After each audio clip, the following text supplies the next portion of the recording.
The refreshButtons utility method is called at the end of onCreate to create the rows of buttons representing existing query tag pairs that were stored in a previous execution of the app, if in fact there were any.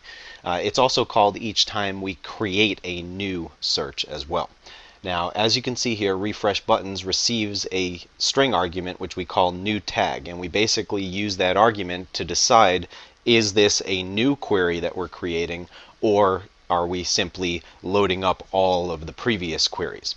So if this value is null, then we're going to loop through all the previous queries and make a tag GUI for each one. And a tag GUI is just one row of buttons in our scrollable table layout.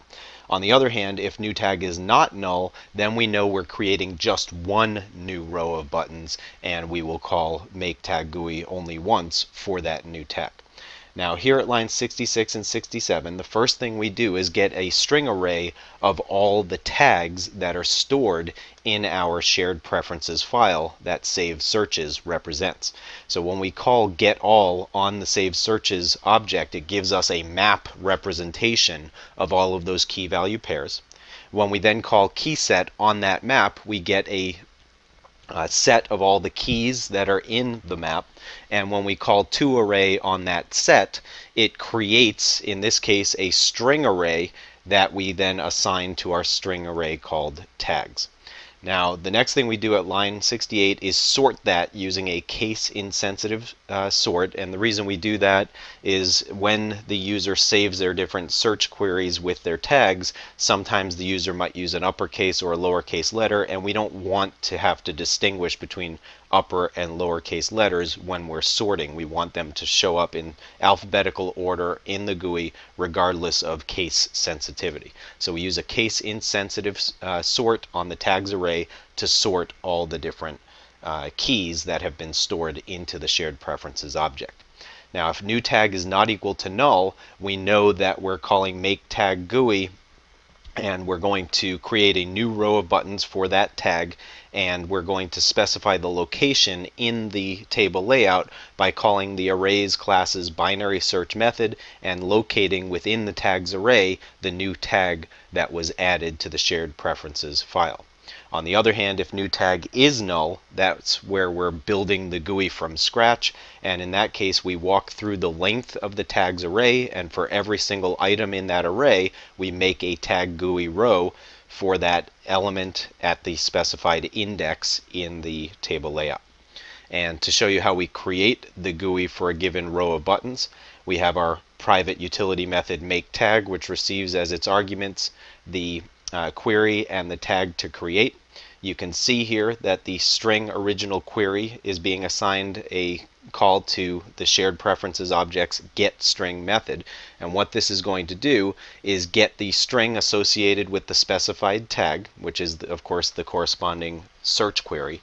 The second argument null says to return null if that tag is not found in the set of key value pairs. So original query is going to be the value null if this tag was not stored previously, or if it was stored previously, then original query will be the value that was previously stored. At line 90, we show you how to modify the contents of the shared preferences file. First, you create a shared preferences.editor object, and the way you do that is by calling on the shared preferences object its edit method. And as you can see when I hover over it here, it returns something of type editor, and that's what we're declaring here on line 90. So you have to create an editor to modify the contents of the shared preferences object. You then use that editor to put in a string with the corresponding tag. So the tag is the key, and the query value that was passed in as the first argument here is the value that will be placed into the key value pairs for that corresponding tag. And then when you hit apply, or when you call apply, excuse me, on the shared preferences object, it physically stores that data into the shared preferences file. Now, because this method can be called in cases where we already have buttons on the screen for the specified tag because it already existed previously, or it can be called for a new query that we've just added, we have to decide whether or not to create a row of buttons for that particular query. And the way we do that is if the original query string is null, that means that we are creating a new query. So we call refreshButtons with just that tag as an argument.